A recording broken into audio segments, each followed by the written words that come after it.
E o governador de Minas, Romeu Zema, negou o enfraquecimento da direita nas eleições deste ano. Vamos ver.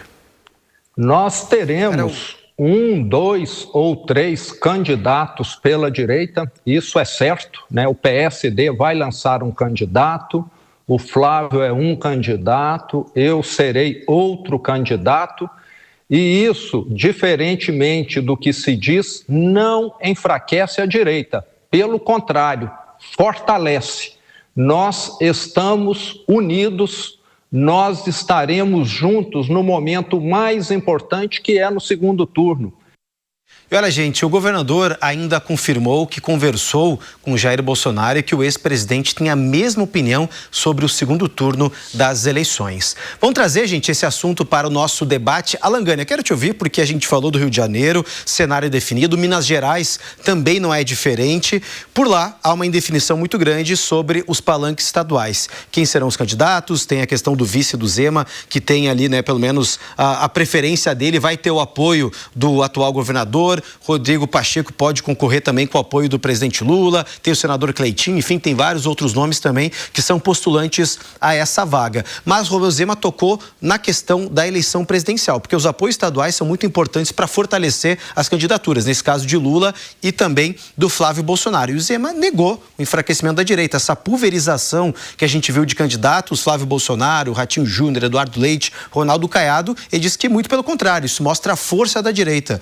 Como é que você analisa esse cenário, se realmente a direita no primeiro turno se pulverizou e pode ter uma união no segundo turno? Olha, eu vejo que essa união no segundo turno é natural. Agora, no primeiro turno, complicou no palanque estadual. Porque, veja, se o Zema tomasse uma decisão, né, de sair ao Senado, o jogo estava muito mais favorável para a direita. O apoio ao vice-governador seria muito mais natural. O Zema provavelmente levaria no Senado e todo mundo ali apoiando Flávio Bolsonaro. Flávio Bolsonaro também transferindo votos tanto para o Zema quanto para o atual vice-governador. Então seria muito mais fácil esse tabuleiro, pelo menos no campo estadual. Agora, no segundo turno, aí é claro, né? Eu não consigo imaginar o Zema votando no Lula, por exemplo, ou mesmo, né, os seus eleitores, ou o Caiado, enfim, né, se for Zema ou Caiado.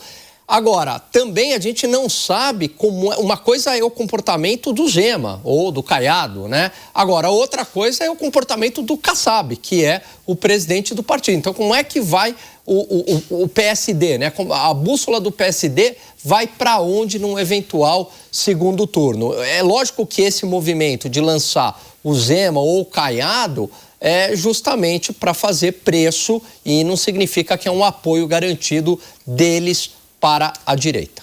Ô, Fábio Piperno, quando a gente fala do Romeu Zema, ele não tem muitas pretensões políticas, e tanto que ele vai concorrer à presidência da República, mas não tem uma força. A gente está vendo ele, pelo menos nas pesquisas, com 1, 2, no máximo 3%.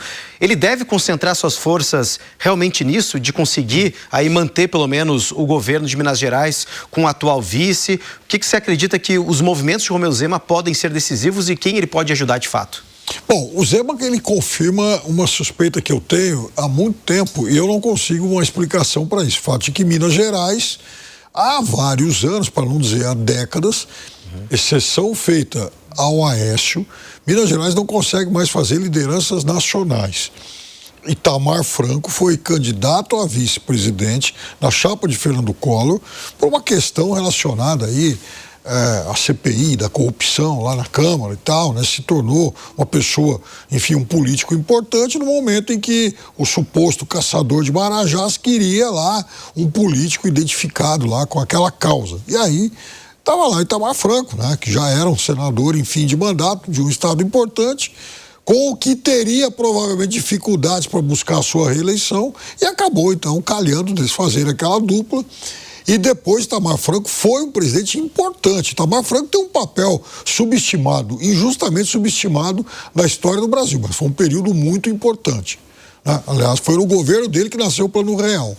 Bom, mas aí Itamar, anos depois, acabou sendo governador de Minas. Mas, então também foi um caminho muito atípico. Agora, porque sair do governo de Minas e se tornar um nome nacional tem sido um desafio para praticamente todos os políticos mineiros. Não foi assim com Hélio Garcia, Newton Cardoso, Eduardo Azeredo, todos, Antônio Anastasia, né? Foi só o Aécio. E o Zema, o Fernando Pimentel, e o Zema também faz parte desse grupo que tenta essa projeção nacional e não consegue. Ele não... Veja, as pesquisas mostram o Zema lá como candidato nanico. 1, 2, 3%, né? Não conseguiu decolar. Eu acho que não está, inclusive, descartada a possibilidade de, num arranjo aí e tal, ele se tornar até o vice da chapa do Flávio Bolsonaro. Agora, essa manifestação dele, para mim, é muito importante por uma outra coisa. Quer dizer, o Zema, com muita franqueza, ele descortina esse papo furado de que o PSD, o Kassab, então, são um grupo de centro, isso. Não, é um partido de direita, mas é um partido de direita moderado, não é, por exemplo, duro como é o bolsonarismo, mas é um partido de centro-direita.